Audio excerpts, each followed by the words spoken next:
Today's episode of The Mom Game is brought to you by our friends at Gateway Buick GMC at LBJ and Jupiter. I know that buying a car can be stressful, but not at Gateway because their slogan is Gateway's got it. And just what does that mean? Well, it means Gateway's got a wide selection of new Buicks, GMCs, and GM certified used vehicles, all competitively priced. Gateway's got it. In these busy times, you want a car dealer who makes things easy and convenient. Well, guess what? Gateway's got it. When you log on to gatewaybuickgmc.com, look for the shop, click, drive button, and then click on that. This allows you to shop from the comfort of your home, and who doesn't want that? In fact, it's as easy as 1, 2, 3. 1, select your vehicle. 2, create your offer. 3, schedule your delivery. And on top of all this, Gateway Buick GMC offers complimentary car washes for life, you guys. So when you want a dealer who has it all, Gateway's got it. You can find them online at gatewaybuickgmc.com or shop in person at LBJ and Jupiter. GMC, we are professional grade. Experience the new Buick.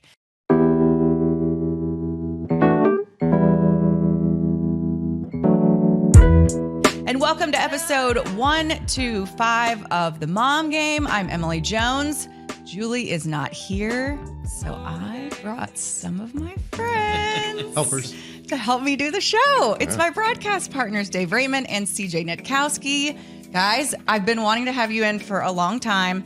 I was a little nervous to have you in too early on. Sure. But now I feel like episode 125 was the perfect one for you guys. How humbled, honored.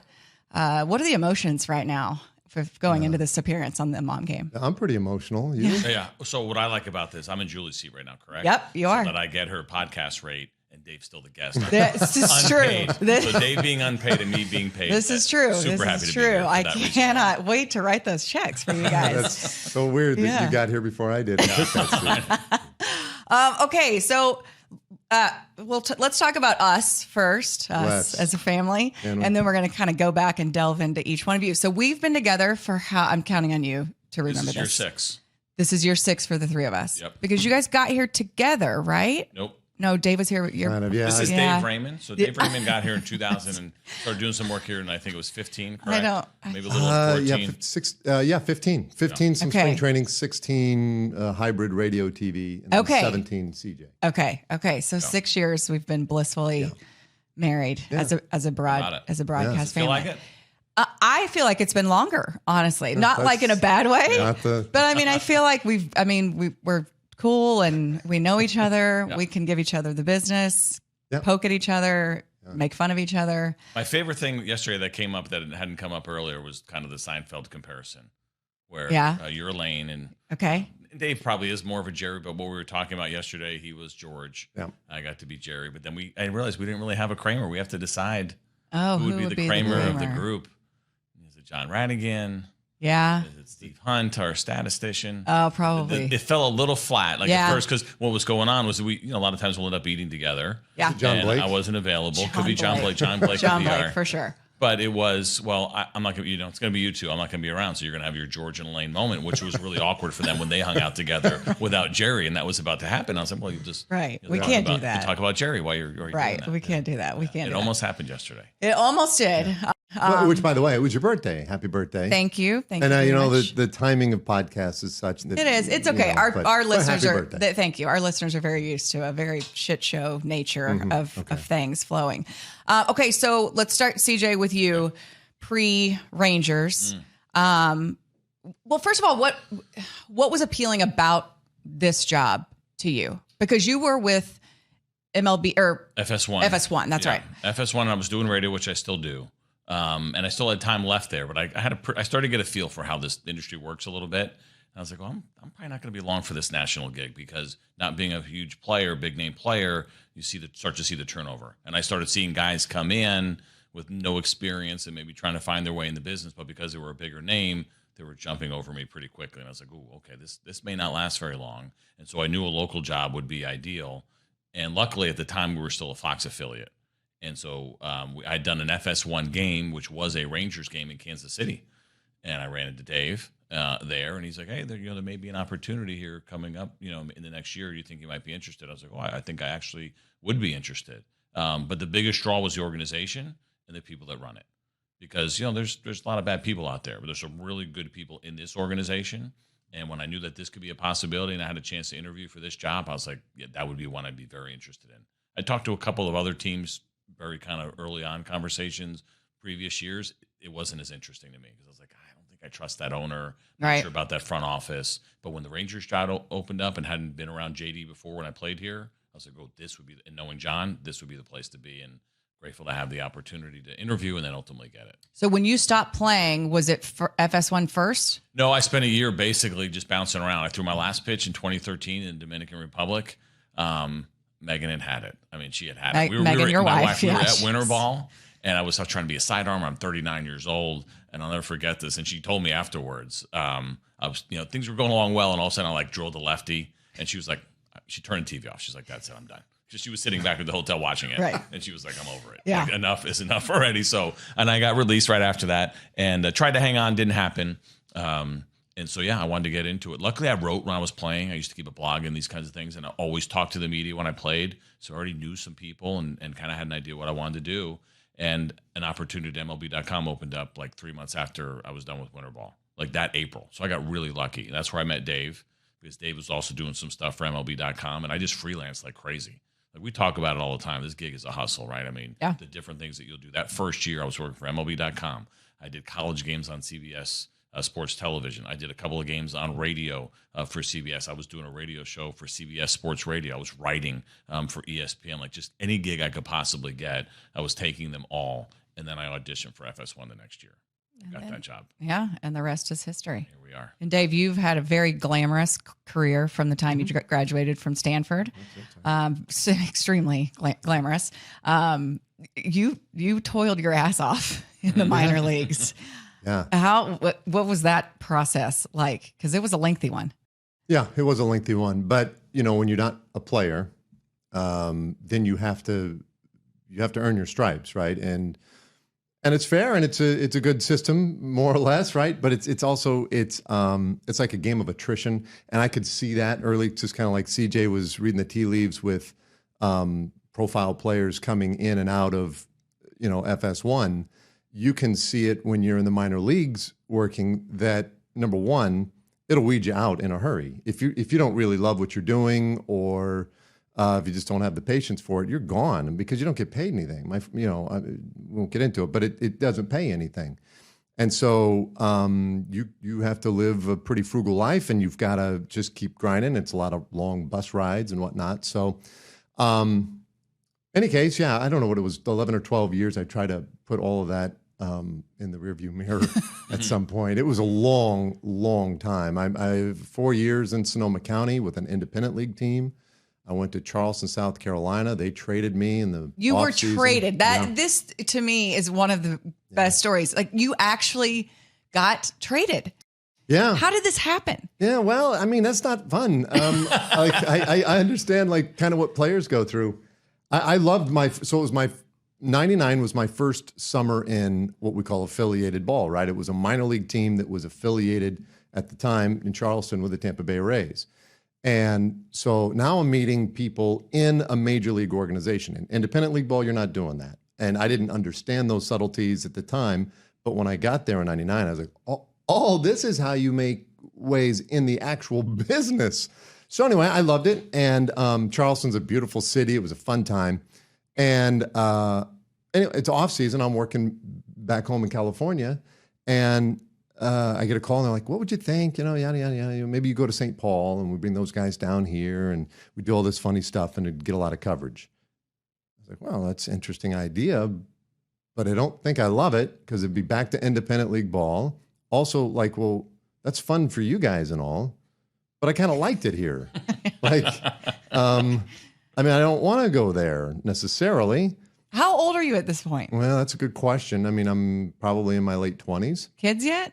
No. Married? But I think we were engaged. Okay, I'm sure she was thrilled about this. Yeah. Yeah. Tish was like, "Sure, honey, whatever." Yeah, whatever. Crab cakes and a wind machine are involved in this deal? I mean, yeah. And their whole thing was like, well, to get in Sports Illustrated. I was like, well, again, who? Okay, that's great again for you guys, but what does that do for me? I just don't get it. So, I asked them point blank, I was like, I mean, honestly, I appreciate you calling, but it's not like I really have a say in this, right? You're just going to do this. Because it was a conglomerate of teams, and so they were just kind of shuffling some pieces.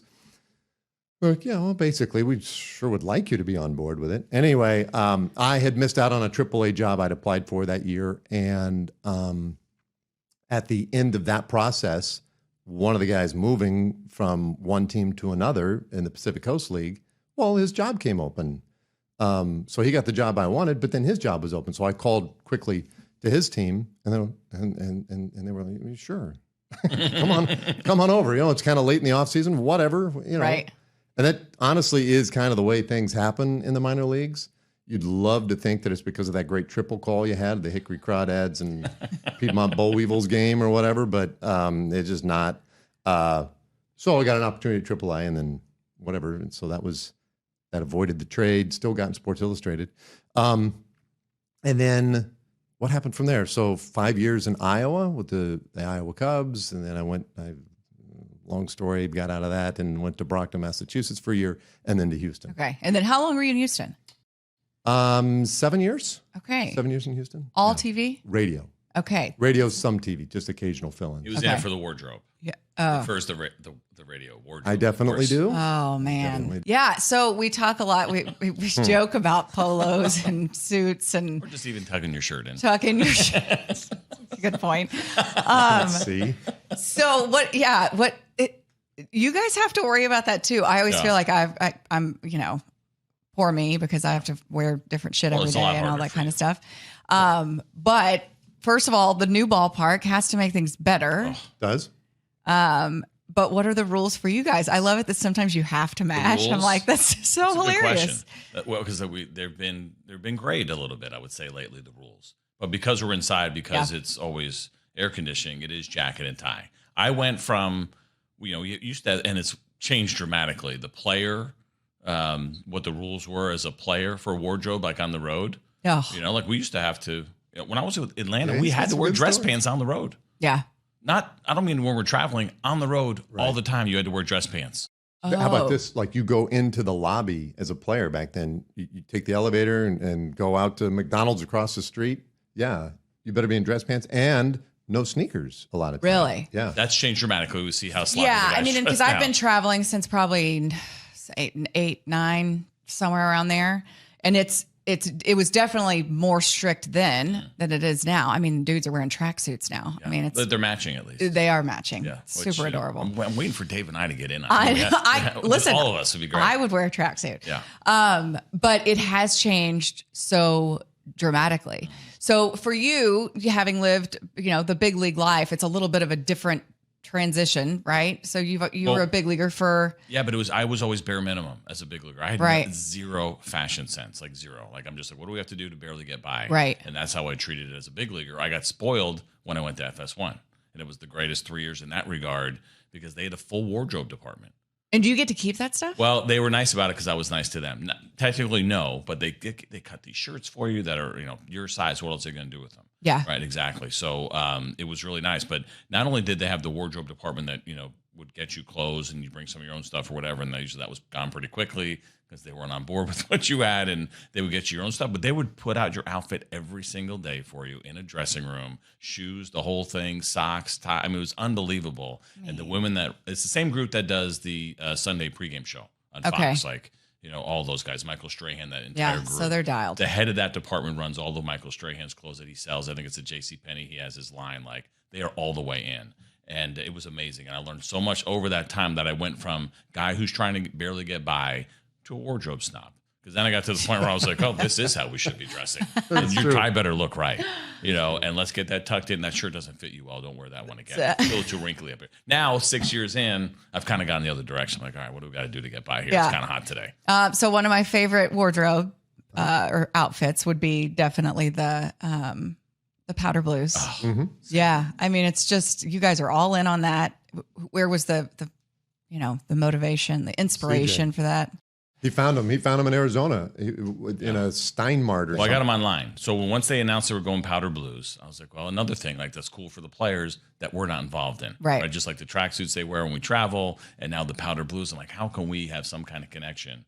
And so I started looking and found, I was thinking about the old days, right? And thinking about one of my You favorite. didn't walk in and see those? No, I ordered them online. Oh, because I believe I did. Because I remember that We spring were in training spring training, going yeah. to the Steinmart in wherever we were, Surprise. Yeah. And actually trying one on. But I don't think I bought it then because I think we decided like, well, let's wait and whatever, make sure or whatever. You may have done that. Because I ordered the first one online and it was a little bit too big. And I ordered a second one. And that's why I did that. At $15 a piece, it was worth it to go ahead and order a second And one. then you got the tea. And I was like, well, now we're going to make it obnoxious. Yeah. And so I found patches online for like $5 that were the huge tea. Get them put on there with the powder blue. Originally kind of like tried to stick them on, eventually brought them to a tailor in Arlington who made them look really nice and tight and put them on there. My favorite part of all of it, first of all, I love wearing them. I wish that we wear them all the time. It's because they're comfortable and it's just fun and it mixes it up. Is that when I had the one jacket that was too big, my now 22-year-old, so this was probably 3 years ago, maybe he was 19. I was like, hey, this jacket's too big for me. You want it? He's like, I can have that? You love like, it. yeah. Yes, you can. It's all the way in. I don't think he's ever worn it, but he seemed very excited about the fact that he was getting a baby powder blue jacket as well. It's very vintage. So how did the dynamic start between the two of you? Because when you're working as much as you guys are together, it takes a while to get comfortable. I mean, I think with all of us, it kind of, you just figure out how to, what works best. So what was it like early on between the two of you? Well, I would say this. When we were both at MLB.com and we were both hustling about 7 different jobs at the time, I was doing this daily show online for MLB Advanced Media. And one day they told me, they said, hey, you're going to have a guest, whatever, on Tuesday. It's going to be CJ Nitkowski. You'll have him in the whatever hour for however much time. Oh, okay, cool. And you guys can talk about such and thus. So I was, oh, great. And so I researched a little on CJ, and then I went through my little mental Rolodex of, who I knew, who maybe he had played with. And so I called Brad Osmus. And I was like, hey, I got this. I'm having CJ on this afternoon or whatever. And I don't know, if you got anything, just give me a little something, just to, just a little jab or something, just to let him know I'm here, right? Kind of thing. Because I typically do that. I like to, whatever guest, I like to have, if I've never met them or something, just something, a little cutting, a little snide, a little whatever to just open their eyes, wake them up. And so I had CJ on, and Brad had told me this fantastic story. It's like one of my all-time favorite stories, especially to have the way Brad told it to me too. But so I have CJ on, and I don't think I came straight out with it, but I might have. Yeah. And I threw this whole story. Okay, what's the story? And the way he reacted immediately, it's kind of like in a ballroom and you meet eyes across. I was like, oh. He's fun. I mean, this is broadcaster love at first sight. I mean, it was unbelievable. I mean, just little hearts. I was like, oh, this is great. So the story is, so we're pitching in Detroit and the old Tiger Stadium, and I'd given up a run in the inning, maybe a home run or something. And the final out of the inning, I'm covering first base, the ground ball at first base. And when I come over and he throws the ball to me and get the final out, I step on the bag, but I'm still angry about what happened earlier in the inning. And so I turn and I'm like, I'm throwing this ball in the stands. I'm just gonna launch it into the stands as hard as I can. So I turn around, I'm being young and dumb and angry. And as I'm getting ready to throw it, this is Old Tiger Stadium, which was huge. I'm like, I'm throwing this ball away over the left field wall. I'm 350 feet away from the wall. But I'm like, it doesn't matter. I'm going to let it go. And just as I go to think that I could even reach and throw it there, I realize there's people there. There's a lot of people walking around, and they're not looking at me right now. Even if I could reach, there's a good chance I'm going to hit somebody and really get myself in trouble. So as soon as I got to right about here, I was like, oh, you can't do that. And so I just kind of threw it half-assed and threw like a routine fly ball into left field. So the ball just kind of like bloop, like it didn't have the authority and the anger that I wanted behind it. And so it looked completely ridiculous. The videotape doesn't exist, but what I do have from that tape, for whatever reason, the shot was on the Minnesota Twins dugout. And so all you see is the final out, and guys are getting their gloves, are going to take the field. And then to a man, all of them go like this and just look up and see like this little routine fly ball that I threw into left field. And I'm glad that's the only story Brad told you, because we played together a pretty good amount. We were traded together twice. We lived together in spring training one year. So he had worse stories, but that was the fun one that helped us connect. And do you remember the room in which you did that show was not bigger than this table? Oh, it was, I was going to say it was half the size of this room at most. Oh, it was a closet. Like you couldn't sit all the way back in your chair. Where was it? Who were you doing the show with? It was in at Chelsea Market where MLB.com Oh, yeah. used to have their setup. Who else was on the show? I'm going to say Wayne Fiddleman. It was Wayne, yeah. So the three of us were in there in a room that was as big as this table. It was something else. It was a closet. Yeah. So what was his reaction? Well, the thing is, like, I like to take that story and then set it up, a long, rambling setup about this competitive moment in this inning that was tough. And then, you make this final out and then, pull the rug out on him at the end or let him do it. And you never know, right? Some guys could really be offended by that. Could be irked that somebody would even make fun of him or whatever. But he started laughing, and then he embellished and told the whole story and went on and on and on about it. And we just had a blast with it. And then we ended up talking about whatever we talked about on the show. But he was just, he was just lighthearted and fun about it. And I was like, this guy's all right, man. If you can, because, we have a certain respect for the guys that make it to the big leagues. It's incredible. I was explaining to my wife the other day just how ridiculously talented these guys are. The guys who bounce back and forth AAA to the big leagues. I don't know that people fully appreciate how incredible these guys are, and how tough the game is. So I have a lot of respect for it. But the game is also really fun. It's always been really fun to me, and I've always loved that about it. Guys have great senses of humor, and they have fun with it, and so that's partly what's so fun. I think they have to, just to stay mentally sane. And, in one piece. But you're also like a lot of players will just kind of go on feel, former players as analysts. Yeah. You're the biggest stat dork I have ever met. Yeah. Don't suck up. Well, I mean, I don't. I'll text CJ and be like, I got a random one for the stat nerd. Can you tell me what percentage of bunt attempts are successful in extra innings? And anyway, where does that come from? Because you're also, I mean, you're like, and I say this as the queen of OCD. You've got the OCD. Yeah, it's a blessing and a curse, right? Yeah. What I've learned about that part, at least, is I take a lot in. It's annoying. It's annoying to be married to. You take everything in and notice everything. But I think it does help as a broadcaster, right? So there's a lot of times that you'll see something that's off camera, maybe, and then hopefully they got that shot.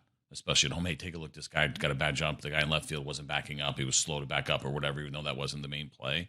So that's been really helpful. I'm not going to say that I was always like that. I mean, as a player, there wasn't a lot of analytics when I was playing. I just felt like once I got to FS1 and I saw what was going on with the game, I feel like I need to catch up. As opposed to some guys who are like, that new way's dumb. I'm like, well, if I want to work in this industry, I better have an idea of where the game is headed.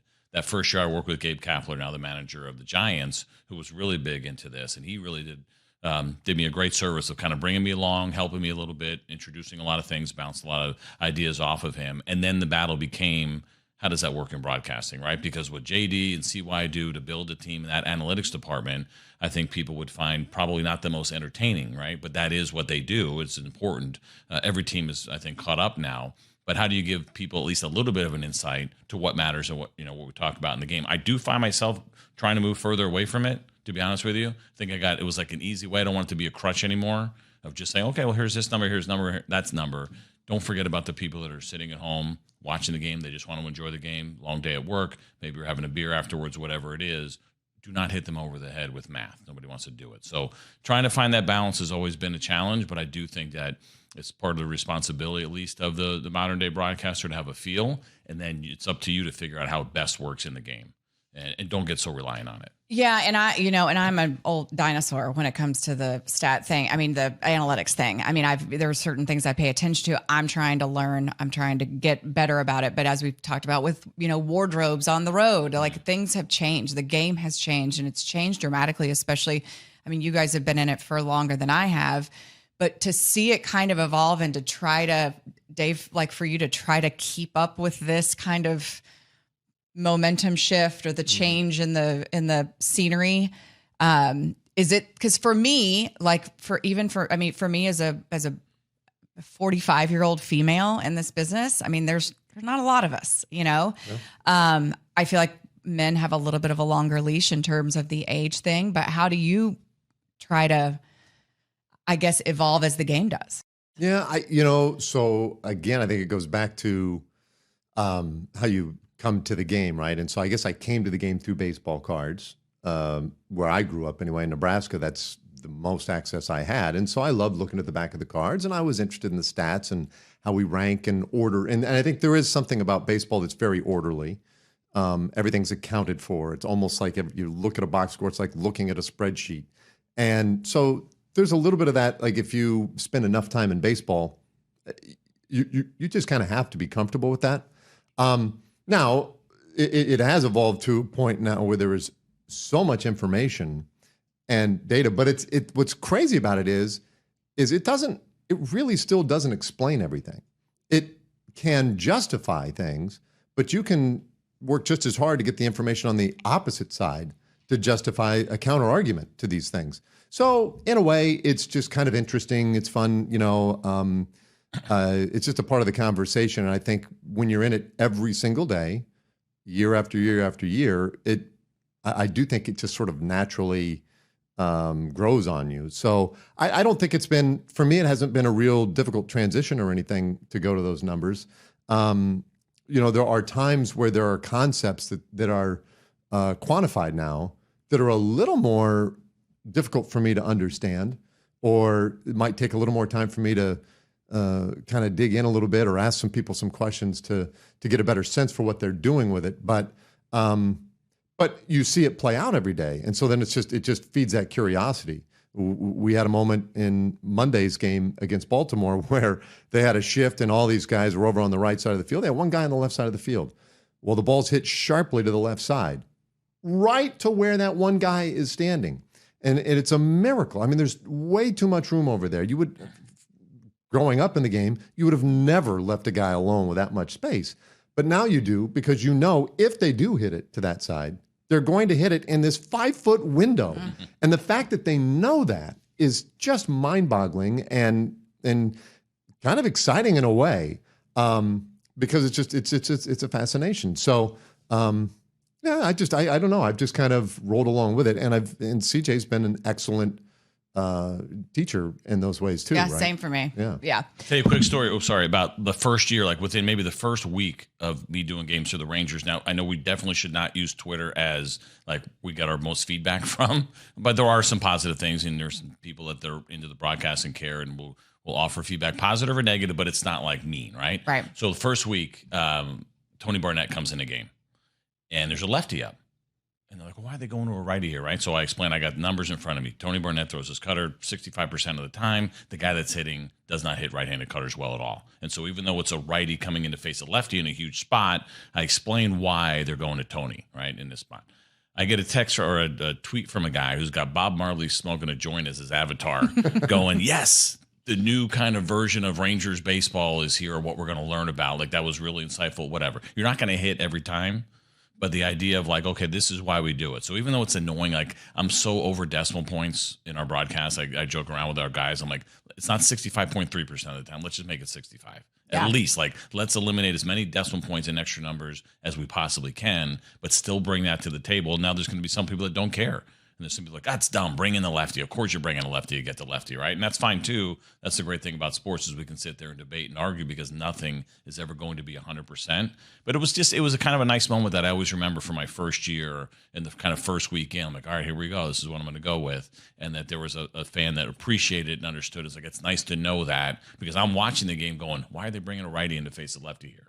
Well, here's why. Because now the analytics are so deep that they're doing things that are definitely non-traditional, right? Which I think, I mean, I had this argument with my husband and a friend of ours on vacation about the bunting the runner over in extra innings, all this kind of stuff. Or the Joey Gallo just lay down a bunt to the third base side. It's all, and I was like, y'all, and then I was like, it's just there are reasons. Like you have to understand, like especially like you talk about a guy like Joey Gallo and Joey it domed him out. Like I can't. It's a totally different mindset for me. I don't want to change my entire approach just because they've shifted over here and this is open. Like that's not the kind of hitter I am. It gets me away from. And so much of baseball is. Especially with these guys, it's so much feel and it's so much all that kind of stuff. And then, what does Joey do best? And then he hits home runs. Every time he does this, he's guaranteed not to hit a home run. Right. That's the they want him to do that. And then they're like, go for it. Have your base hit, knock yourself out. This is, I know. So this is the thing I texted you about, you know, because I was like, it's not, and FYI, I know when you guys were in high school, laying down a bunt was, you know, a little bit of a, you know, high percentage play there. Yeah. It's not that high of a percentage. You realize shit's coming in at about 95 and it's moving. Yeah. It's not just a matter of dink. Yeah. Like it's not. And trust me, they work on it. And but it's just not that easy to execute. Like to your point that like shit is hard. This game is hard. This is the highest level, and it's just not as simple as. And then my friend Bart we were joking around, and he sends me this YouTube video of how to lay down a bunt. It works every time. And I'm like, say, hey, give this to Woody? I'm like, I'm sending this to Woody right away. Like, wow. I am on it. I am so on it. Wow. Okay. It's so funny. I had the same thought your friend had, though. Like a week or two ago, I researched it. I was curious, how often are we seeing bunts in extra innings? And the numbers were really low. Now, you can't search bunt attempts. Right. But actually, how many get down since you get that runner at second base? Yeah, and you sent it to me. I was like, oh, wow, that's super low. 18. Yeah, it was really 18 low. Successful bunts this year, yeah. Like 130 extra inning games or something. That's crazy. To me, it does seem a little wild, but they'll take that chance, and the odds tell them work on just trying to hit the ground ball to the right side. Maybe it gets through. The guy still gets over, worst case scenario. Right, and now we've seen too in extra innings. It's not just one run. Like you've got to score. I mean, it's nice. It's better than zero, but you especially with the Rangers, we've got to. Well, let's. Okay, I've got to get a sponsor read in here too, and then I want to get into some personal stuff, and then we'll talk a little bit of Rangers because that's kind of what we're here or what y'all do. I mean, and I guess I do too. Okay, I want to talk about Bottle Rover. This is usually Julie's read. She's so good at it, but I'm going to try to do my best. We all know that gas prices are through the roof right now. You can save time and gas by getting your drinks delivered for free with Bottle Rover. Free if you order $50 or more, which is easy to do. Especially if you're buying the good stuff, you should treat yourself to the good stuff. The kids are home for the summer for the next couple of weeks, which means liquor store runs aren't as easy, but no sweat. Bottle Rover has got you covered with your favorite beer, wine, and liquor. Again, delivery for free when you spend $50. If you're hosting a party, you got a pool party, you got a back to school party, whatever it is, let Bottle Rover take care of those alcohol needs, get them delivered to your door. They are a local company, and we are happy that they support the mom game. We love our partnership with Bottle Rover, and it's always nice to have booze show up on your door. So, yeah, bottlerover.com, free delivery on orders of $50 or more. Okay, so let's get a little personal. Yeah.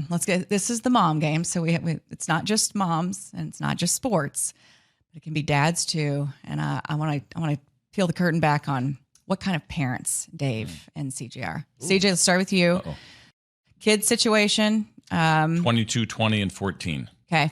One graduated college, one in college, and one just started high school this week. Okay. Last one. How are you feeling about being an empty nester in a few years? My wife gets mad at me when I joke about it. I've been joking about it for probably 15 years that I can't wait till they're all out of the house and we can have our own time, because we had our first child 11 months after we got married. Oof. So we didn't really get any of our time. We went right into it right away. She hates when I say stuff like that. And I kind of wish I could already go back like 3 years. Like when my oldest was a senior or a junior in high school, like that was a really great time. He was a junior. My daughter was a freshman. The other one was pretty little. It was fun. That's the time I would have froze if I could have picked a time. But yeah, we're 3 deep and starting to have more adult conversations, which are fun too. And just when you think like some of that anxiety is going to go away, all the things you worried about when they were little or even in high school, it really never ends. That's what I'm learning now more than anything. So are they still on the one? Okay, then one's in college. Yeah, just graduated. Yeah. Okay. Yeah, my daughter in the middle is a junior right now. Okay. How long do they get? Are they on the payroll? Still? So it's funny that came up yesterday because there was a little steady kind of allowance that they were getting, and I was like, well, I just pulled one back without even telling them. I was like, oh, that one's done because they're making some money now. And my daughter's a workhorse and she loves working and she's done a nice job saving money. And I'm like, well, you know what? The 2 oldest, they're done. Like that's enough. Whatever dollars they were getting every week or every 2 weeks. And I haven't done it yet, but I wanted to send them a group text about the big announcement. And congratulate them on the fact that I'm really proud of how independent they're becoming. And what that means for me is a few more dollars saved. Now, my oldest is taking a year after he graduated, working at a law firm right now. He wants to go to law school. So he's at home. And I don't mind that part at all. Like, go ahead and save the money and get ready to go to, if you're going to go to law school, basically would be about, 10 months from now. So we don't mind it at all. I don't mind them being home. So that part of it, yeah. Do they, were they old enough to appreciate and enjoy what you did as a career? I think so. The youngest, not so much. He got to see a little bit of it, but I don't think he has very many memories. I think their biggest memories probably from when I was in Asia, because the two oldest got to go to school in Japan for a little while, like first grade and kindergarten. They got to do that 2 different years, which was a really cool experience for them. Was there did they learn in English? Or? So they went to an international school, so it was an English school, but there were kids from like 20 different countries there. Yeah. The bulk of them were Japanese. A lot of Japanese families would send their kids to this international school so that the kids would learn English. But because probably 50% of the kids were Japanese, once you're out on the playground, they're speaking Japanese to each other. So you had to adapt. Which was a great experience for them. So yeah, I think they really love that. I think that's probably where most of their memories come from. They got to go like in the Yankee clubhouse and even at the old ballpark. We actually tried to replicate a picture from 2000, and I think it was probably 2002. So my oldest was like 3 or 4, and he's wearing like this, what a 3-year-old shirt would be, like a little white collar and blue stripes. So we tried to find one that would fit him now. We went into the dugout before we moved across the street, and tried to replicate that exact same picture with him. Did it work? It came out pretty decent. It was fun. So I think they have some memories of that stuff, but they were so little during my big league career. But going in the clubhouses is probably what they remember. In Atlanta, in New York, and I'm like, do you not remember? Like, you get to go in the New York Yankee clubhouse at the old stadium. Like, that is pretty stinking cool. Like, I couldn't even imagine that as a kid, and those kind of experiences that they got to have. So do they think what you do is cool now? Not at all. My daughter do they think anything you do is cool? Not really. No, my daughter sent me a picture probably like 2 years ago, her and her then boyfriend. And what it was a picture of 2 skeletons like sitting in a movie theater. And they said, yeah, this is what me and my boyfriend and mom, this is what we're like when you're doing radio. I was like, oh, okay, thanks. Yeah. So they're pretty honest. Or I'll get from my wife like, oh, I watched the game a little bit yesterday. I'm like, oh, how'd it sound? She's like, oh, I didn't have the volume up. I'm like, well, that's my part. Like, I'm glad you enjoyed the game and watched the Rangers play baseball. Good camera work. I was like, but I don't mind, because she's always been great about feedback, and she's very honest, one way or another. As a player, having been through all that, or even as a broadcaster, when I was doing those college games, when I was telling you about my first year in broadcasting, I mean, I was not doing like LSU and A&M. It was Navy versus Lafayette, and she was like, I try. But I fell asleep every time in the first inning. I mean, so they're honest. They're very honest about it. So I can appreciate the honest feedback. Oh, okay. Dave, what about you? Kid Tish, your wife. Yeah. So Tish and I have been married 20 years, and we have 3 boys, 19, 17, 14. So it's there's a lot going on there. Good kids, and they're just they're busy just doing kid stuff. And the idea of them leaving the house, as we had a little thing last year about this, but like a little thing, a little thing. Remember that little thing, CJ? I remember. I was actually thinking about it yesterday. Little thing. Hands off the media guides, can we please? Can't wait to tell that story. Anyway, yeah, it's a horrifying idea to me to have the kids away, but it happens. They do, but we both are like I think we're both equally excited for grandkids. Oh my gosh, yes. Yeah, and even though nobody's remotely close, right, of our 6 children combined, I am like all about it. Like, right, and I don't want them to accelerate their lives that way. Right, but my goodness, I am. What? Okay, wait, I'm so intrigued by this. What is it? Why are you so excited about grandkids? Children. Yeah. Little kids, they're the best. They're the greatest thing. Now, look, I don't know if part of this is a function of the lifestyle, right? We've moved all the time, and we haven't been around family to help my wife take care of the kids over the years, and that was hard. But as a result, your life is, and your safe place, of course, for the adults really became the household too, right? Because you got to go and make new friends everywhere you go and all that sort of stuff. And it's just not easy as you get older. And so anyway, I think the poor kids, they end up being a real social crutch or something for us. But anyway, when we had the kids, it was the most insanely glorious time of my life. And I just adore them. I adore little kids. My younger brother is still in that stage where he has a young family. And when we go to New York, I always go up there. It is absolutely exhausting. Yeah. But boy, I love it. Yeah. I mean, they're just so precious. And you've got away with kids. I mean, Hattie McCoy is, whoo, and they're tight. she is a big fan of Mr. Dave. Yeah. Big fan of Mr. Dave. So are you guys strict? Are you laxed? Are you, because my dad always, I kind of feel like I'm starting to parent the way that my dad did. And my dad was always like, and this was more as I got older, like, I will trust you until you give me a reason not to. And so he gave us and granted, he was, my dad raised my sister and I, so it wasn't a traditional, household, but he really did, honor that. He trusted us until we effed up. And we didn't F up a ton. I effed up a lot more than my sister did. But like, I remember like the things he would get mad about, I look back now and I'm so glad he did. Like I got a U on my conduct, which is unsatisfactory. Unbelievable. And it was for, if you can believe this, excessive talking. What? And I know, not shocking. And so my dad was not a strict disciplinarian. I mean, like I said, he pretty much trusted us until we were decent. We were good kids. My sister was a really good kid. And he grounded me for 6 weeks. And I'm thinking, there's no way he's going to be able to stick to this. But bullshit. He was like, you're grounded until you get your next report card that doesn't have a U, like period, end of story. And I was like, this will last like a week. Yeah. And he was like, no. And so he was firm.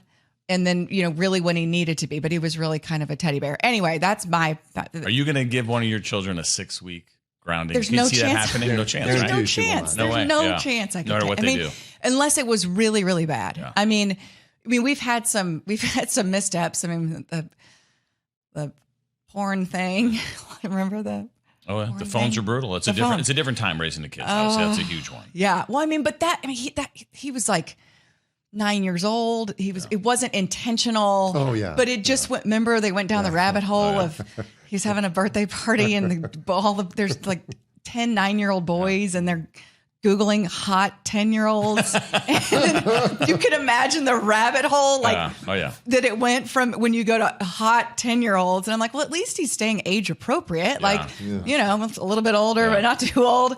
And then you just, the clicks and the clicks and the keep on clicking. And then it's like, oh dear, look at where we ended up. And so that was probably like the biggest, and that wasn't like an intentional thing. But yeah, it's terrifying as a parent because it's a totally different setup than when we were growing up as far as the social media and all that kind of stuff. So where are you guys on that? Like I said, I kind of took over the conversation with my porn story, but, unacceptable. Where are you? Where are you on like phones, social media, all the things? Exhausted. That's where I am. I'm exhausted. Like every other parent I talk to. You taught me about the RPACT, which I immediately got it after the incident, where I can turn my kids' apps on and off. They're on timers. My kids don't get them on the weekends. I mean, I only get them on the weekends during the school year. So we've got kind of a system set up that I feel better about, that I've got control over. And the most important thing is they know that because of that app, that I can see whatever they're doing at any point in time, and I can shut that shit down and blah, blah, blah. So I think just putting the fear in them is a good thing to start early on as a parent. They're young enough. Yeah. They're young enough where you can still kind of lie to them a little bit. Oh yeah. Right. Like, hey, everything on your phone shows up on my phone. As they get older, then it becomes a little bit more of a challenge. I feel really bad for girls growing up in this generation, middle school especially. Like, it could be really hard. The social media stuff is like, there were times when we were kids that you maybe thought you might have been left out of something. Like, oh, you weren't invited to that thing or whatever it is, and that sucked. Well, now it's And not only do you know, but everything that went really well is in your face. And that's the part I think and there's so many other things that go along with it. But it is a challenge, but the RPAC thing is nice. Phone goes off, or at least all the apps disappear at a certain time, and every single day, 3 minutes before that time comes. I'll be in the middle of calling a game. Hey, Dad, can I have 15 more minutes? Doing something really important. Well, your phone's been on for 12 hours today, and now you waited to do whatever really important thing you had to do. Yeah. I'm just looking at baseball stuff. I'll get that one. Talking with my friends. Oh, I got to help somebody with their homework, yada, yada. I'm like, yeah, right. Let's get a little better at managing your time. But it's a challenge, and it is a nonstop fight until they get old enough, and then you get past that point, which is nice. But having that control of turning the phone on and off, or at least the apps on and off, keeping an eye on what they're doing, I think it's important. I know some people say, invasion of privacy for your kids. No way. No. They have too much access to too much stuff. Yeah, for sure. Yeah, it is a challenge. And, I feel like it's just constant education too. right? So you need to be firm. You need to have limits and set boundaries. But you have to educate them too, right? They really need to understand the dangers and why.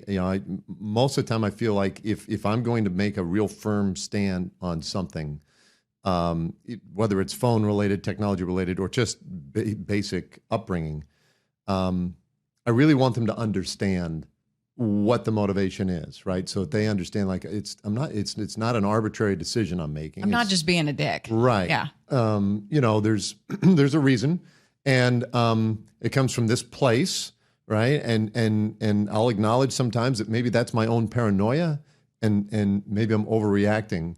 I'm just going to have to ask you to understand that. Like, maybe I am overreacting, and maybe I am being a little overprotective here, and that sucks for you for another couple of years maybe, or whatever the case is. But you will have your time eventually to be an adult. I help them understand. I try to help them understand too, right? I mean, kids, your brain is not fully developed until you're 25 years old. So, is that really 25? Yeah. It's encouraging. It's more encouraging than discouraging. You're right. That is because when some encouraging. things are happening in Yeah. the early 20s, you're like, I thought we were there already. Right. It's Look at amazing. a couple more years. Right. Yeah. It's amazing. You're out on your own. You're at college. You're wherever, and you can see that, like, oh, there are still big developmental issues, and a big part of the last bit of the development is that judgment part of the brain, and so they just lack that ability to see the repercussions of what their actions are going to create. So, you try to help explain that stuff to them and just earn their trust. Like, trust me on this one. Don't do that, right? And several years from now, you'll understand why I said that, and then hopefully that'll work. And you just, you have to do your best with them. They are their own individual humans, and there are mistakes they will make and they will have to live with. But, there's certain mistakes clearly that we can prevent and that have to be prevented. I remember as a kid, I was driving real hard and I fishtailed down this dirt road in Nebraska, and boom, I hit the side of this sidewalk and the curb and messed up the car pretty bad and tore up this guy's lawn a little bit. And I remember my dad pulled me aside later that night. We went along. Went to Shadron for a football game, came back. He picked me up at school about 11 o'clock at night and drives me for a long time in the dark night in Nebraska, right? And he's just talking to me, and he was telling me, he's like, there are certain mistakes I can't let you make. Because I was like, I'm a kid. I got to learn from my own mistakes. I understand you had your life. You did this, that, and the other, And he was like, dude, you got to understand, man. There's certain things, certain mistakes you can't make, right? Because it will affect your life for the rest of your life. And it really wasn't even about that driving. It was some other stuff that he brought up. And he was right. He was dead right. I didn't fully appreciate or understand it at the time, but that's just the reality. We can let them make mistakes. We can let them screw up. We can let them talk too much in class and slap them on the hand. But you can't let them Google hot 10-year-olds. Right. Right? No, you cannot. I mean, let CPS show up at your front door. It's just, you can't do it. Yeah. And for those of us that have been in a car with Dave, it's all starting to make sense now. This is very true. Who has driven a car. How old were you when you got your 6 weeks? I was in probably 5th or 6th grade. I got a month as a junior in high school. Really? Talk about how strict how strict your parents are. My father was in the military for 20 years, so I grew up in a really strict family. However, this was probably what did you do? Deserved. So I had a little 1986 Dodge Omni was a car that me and my older sister, 4 years older, had to share. And we did the old, hey, I'm sleeping at this guy's house, this guy's sleeping at that house. Everyone's lying so that basically you can line it up where we can stay out all night, because that's something you really want to do as a junior in high school, right? Yeah. So we pulled that trick, and we had gone out or whatever, and then we were getting ready to go to the one house we were going to crash at. And when one buddy's like, man, I don't want to go to bed yet. I don't want to sleep yet. I'm like, yeah, me neither. It's 1 o'clock in the morning. There's absolutely nothing to do. So we just start driving around. And I'm driving around. Within 2 minutes, this dude fell asleep in my car. I should have just turned right back around and went back to the house. But my dumb ass just decided we're just going to keep driving, right? So I did this huge lap drive for probably 30 minutes, and now I'm getting close to getting back to where we are going to sleep, going to crash that night. I fall asleep while I'm driving. Oh, no. And so as the car turns, or the road kind of swerves, I don't. And I go straight into, and I crash into this car, hit a tree, the whole thing, right? So I totaled my car. I woke up, I came to. and I could see the hood of my car's like this, and there's like smoke coming up. My one buddy, great friend, just left. He just left because we were like within walking distance, so he's gone. I'm there. I'm kind of at it. I don't have very good memories of what happened. I remember sitting in the back of a police car and having conversations, and I completely totaled the guy's car who I hit. And so the crazy thing was, and it's still never found, and my mom still doesn't know. I probably could tell her now. There were 2 empty kegs in the back of my car. And so my buddies and the great friends that I have broke into the compound where the car was and got him out of there before the cops never even looked in the back of my car, so they didn't even know. So they broke into where the car was to get those out of there, so nobody ever found out. But so the next day I wake up, I lied to my parents about where I was staying, the whole thing. I just totaled their car, and I go to walk out the door, and my mom goes, "Where do you think you're going?" I saw him just, walk over to Sean's house. She goes, "You're not going anywhere." And she's like, "Not only you're not going anywhere now, you're not going anywhere for a month." The summer of my junior year in high school, I was punished for the full month, and there was no relenting. Like 3 weeks later, I snuck out one night and went up to a party one time that they never knew about. But I was in the house for a month in the middle of the summer of my junior in high school. Sounds awful. It was brutal. Yeah. Sounds about right, too. Should have been locked you up for 2 months. Okay, we're going to wrap up talking about Rangers, but right fast, I have to talk about the housing. You have to tell me about the housing bubble story.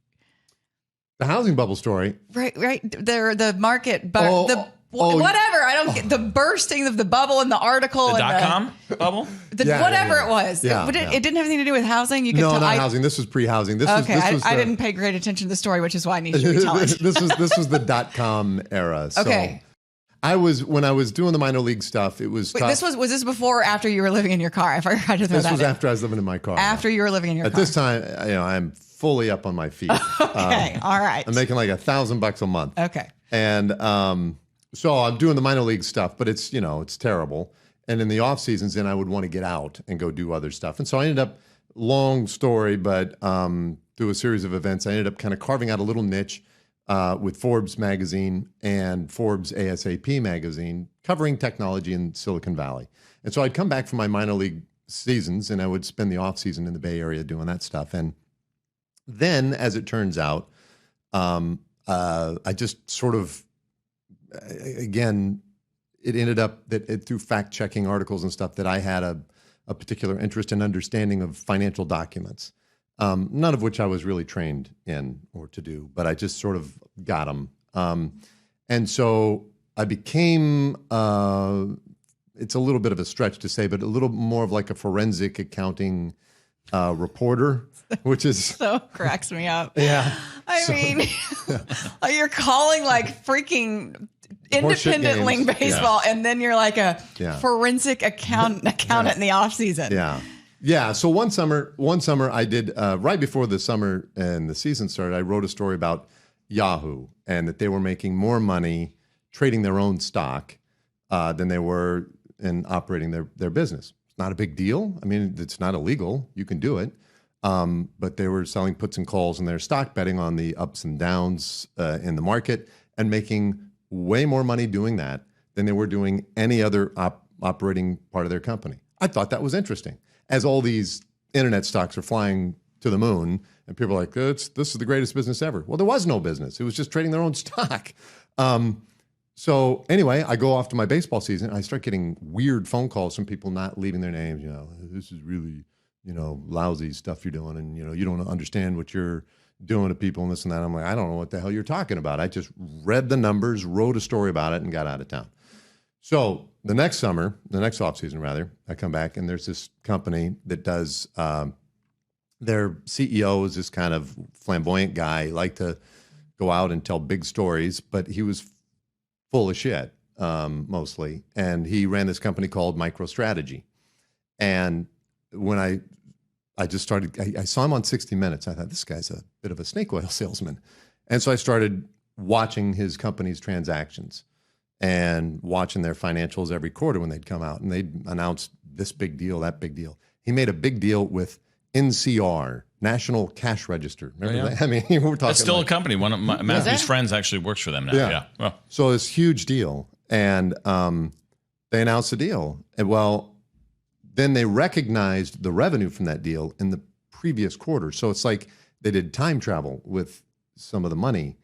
And that's the whole thing about accounting and financial documents and stuff is that like you have to be clean. You've got to be checks and legit. balances. Yes. So is there not checks and balances, or There they're are. out there? They're just not counting on There people are, to but look at think them. of all the public companies. Now, their accountants need to be checking that a little more closely as well, and they have to bring that up, and oftentimes they do, and they will tell a company like, "Hey, that is not appropriate. It's the GAAP finance accounting principles. It doesn't add up. You can't do that." And they'll be like, "Well, we're doing it anyway." So anyway, I saw that when I was like, "Whoa, what the hell?" Next quarter, they do it again. I was like, "This son of a gun." And I get it. There's a lot of pressure to meet your numbers. So anyway, I wrote an article about it. And then I left for the baseball season, and it went into Forbes. And I was right before I left, as the article was coming out, Forbes knew it was a big deal. And so they're lining me up for CNBC and all these shows, have me go on as a guest to talk about this story that's going to come out on Tuesday or whatever.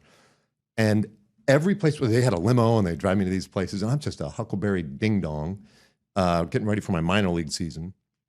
And they drive me to the studio or something, and we get there, and our PR lady would go up, and then they would be like, yeah, we're cutting that segment. Sorry, the market's up 500 points. I'm like, yeah, you might want to double check why. So I said, well, shoot, okay. And they take us to the next place, we get there. No, we're not doing the segment. Did you see the market? Market's up 800 points. We're going, blah, blah, blah. And we're like, Jesus Christ, no one's paying attention. And so then the article came out, and then shit hit the fan, and they went down a ton, and then all the other .coms basically just started to plummet. And then I went to baseball season, and then again I was starting to get some really creepy phone calls on that stuff. But it just wasn't. There was no. I wasn't doing anything particularly fascinating other than reading government documents, Right. and then just adding them up, and being like, well, this doesn't add up. So did Forbes say, like, we want you to... Yeah, so then they would always, every year, they'd be like, well, you're not going back to your minor league crap, right? There's no way you're going to go do that again. Because I'd tell them the stories, this bus ride, and it broke down, and we're here. And they're like, well, you're not going to go do that again, right? You're going to stay here? And they paid me handsomely in the off seasons. I was like, no, I'm absolutely going back to baseball. Why? Why would you do that? I said, well, because that's what I'm doing. That's what I do. Yeah. That's what I want to do. Well, you should stay here. You should do all this stuff. Well, guess what? Have you seen where the magazine business went? Yeah. Not great. So I was happy to have, and not that I knew that was going to happen, but I just went with what I wanted to do. Well, yeah. Well, but on the bubble bursting or whatever, obviously this is all a little bit over my head, but do you feel like you did kind of a good service, right? I mean, it was good. It was probably going to happen anyway. Right. But I don't know. That They made just me feel accelerated everybody's you're financial like a losses in whistleblower. 2002. This is true. Yeah. True. Part of it was my dad. My old man was crazy, and he would invest like as an guy in Nebraska. He'd just see stuff happening on the TV and be like, "Yeah, got to get on that KTEL, the company that made records."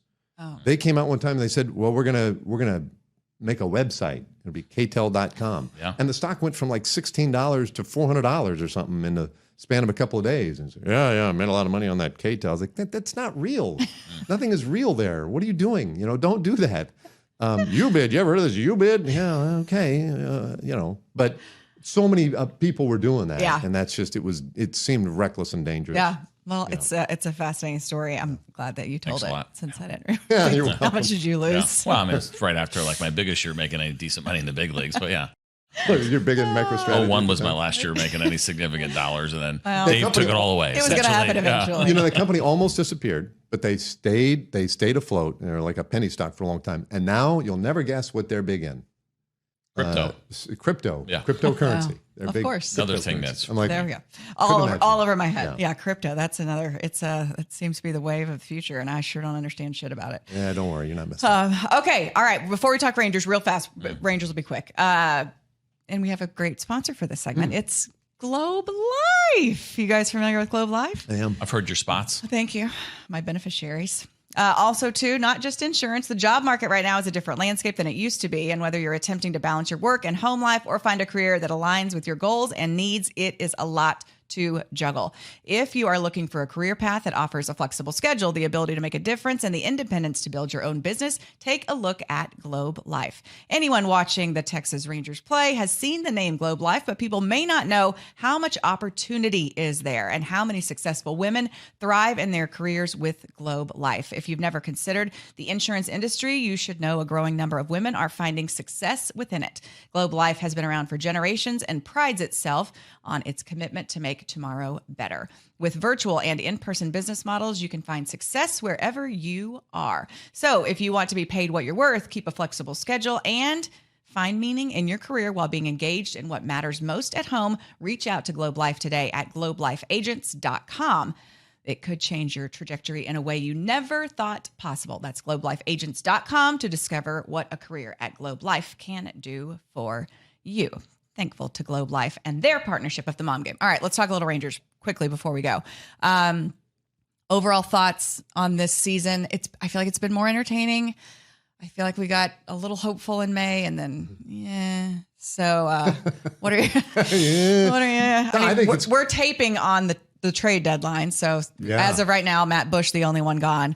What are your thoughts on just kind of your overall impressions on this season?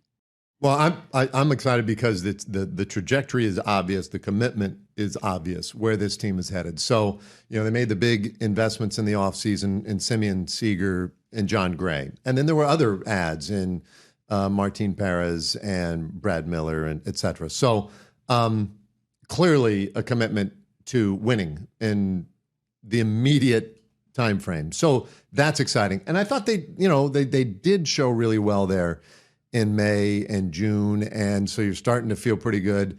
But there's a shortcoming right now, which is depth. And that's going to bite you eventually. And so it did. But they also, the draft was very intriguing to me. I'm almost never intrigued by the draft because I can't imagine understanding where these people are going to, what they're going to end up being. But it sounds like and seems like they really, they did something unique at the draft and got some very high level talent. So that's encouraging. They seem to be operating very intelligently. It's not going to happen this year.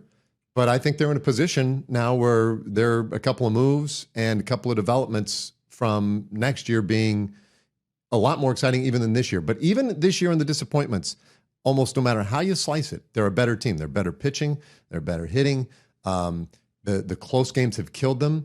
If that was, but for just some ridiculously bad luck in a lot of one-run games, this is a 500 or better team, and they're actually in the conversation for a wild card. So I think there's some unique factors this year that have made the record look a lot worse than this team is. Yeah. And to your point, it is better. They're more exciting, and the future's bright. So much more enjoyable to watch. You can see the light at the end of the tunnel. We talked about it on Monday's broadcast. Even games that they're out of, which hasn't happened too often, you still feel like there's a chance. It is such a dramatic upgrade from a year ago, where if you were down, we felt like that was it.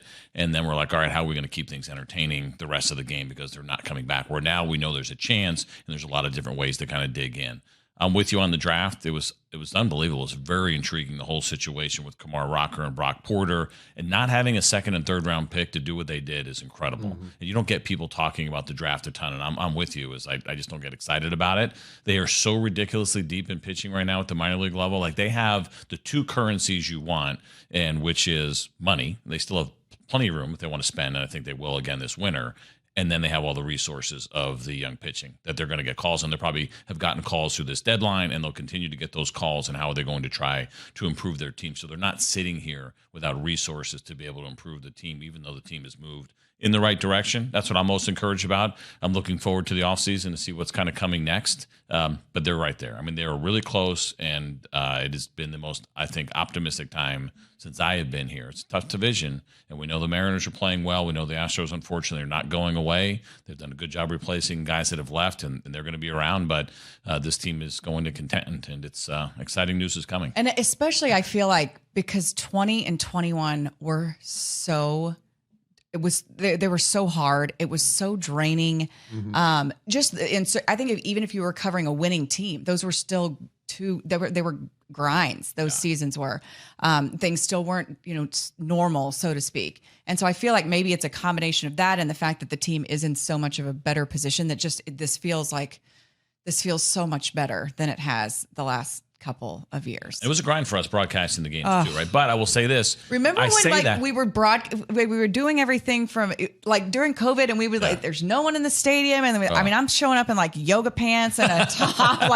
It was a complete shit show. And you almost felt like you were in a Twilight Zone and you feel so detached and there's a high school graduation going on in the field. And, it was like, what the fuck is going on? It was weird. Because, and I, evaluate my retirement status after every season. I talk about it with my family. I signed 1-year contracts. And I remember after like that 2020 season, it was so hard. But I'm like, I don't want that to be my last impression. And then even in 2021, I'm like, we're getting back there. But like, it still never felt normal to me. It never felt like I was, and then it's like you do this for a long enough time. You're like, and I'm like, I've got here and it was shit, and then it got good, and then it's shit, and then now it's getting better. And I'm like, I want to go up here. I don't want to experience that again up here. I get PTSD looking at those highlights when there's nobody in the stands and they have the cardboard cutouts. I hate seeing it. I hate it. When I see those, I'm like, oh, it just gives me a terrible feeling. That was tough, but it was a challenge. And I think for all of us, you get tested as a broadcaster. Oh, yeah. And even JD had said to me, he's like, I kind of felt bad for you guys last year. And I was like, I don't feel bad. I mean, it's, you find out who you are. It's really easy to call games when everything's going great. Yeah. That's the easy part. You're challenged to dig in, to try to be compelling to people, to tell stories. We got some really nice notes at the end of the year from some fans that are diehard, that knew it was a rough year, that appreciated the efforts that we put in to try to keep people entertained. And then, the payoff is when they start playing well and you don't have to work nearly as hard, as crazy as that sounds. No, that's the best. I want to say too, though, about not to, I agree. Retweet. Hashtag Obvi. Yeah. The last 2 years sucked. But on your question earlier about the state of this team, and we mentioned how they're better. They made the big offseason moves. They had the draft. It occurred to me while we're sitting here, the two things about those that are interesting to me. We knew they were going to go spend money in the offseason. They talked incessantly last year. We've got money to spend. We're going to be active in free agency. We're like, oh, okay, great. That's going to be awesome. We'll be active in free agency. And so we're going to get better.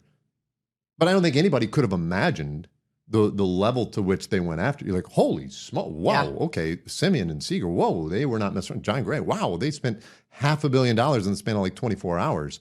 Like, my God, that was way beyond what you would have expected. So then the draft, we got a high draft pick again. We hope we'll do something with it. Like, well, they'll do something good. They're smart. They're clever. They're doing some good stuff. You could have never imagined. It's like, that is a big swing. Both of those are huge, huge swings. They're Gallo-esque launches. You're like, oh my God, I didn't, hit a double to the gap. Great. But these were monstrous swings. Those signings last offseason, this draft this year.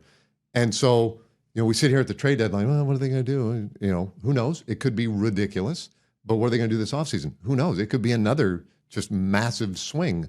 That's the other part of it for me, is they continue to show a little cleverness and just a ridiculous aggressiveness to what they're doing. So those things kind of in concert, really, it's one thing to get better, and they will, but the acceleration that they're trying to do it with is just impressive. It's very hopeful. I'm excited.